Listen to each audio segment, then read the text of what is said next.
capital, but also home to one of nature's spectacular shows.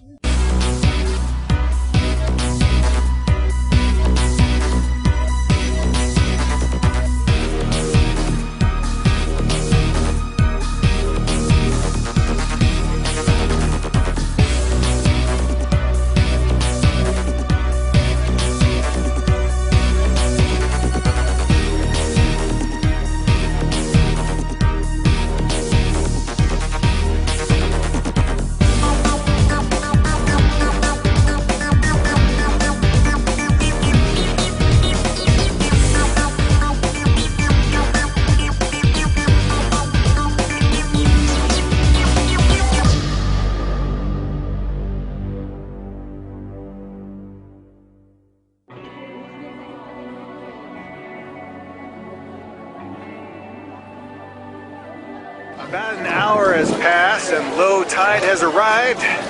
Let's go for a walk out to Moto.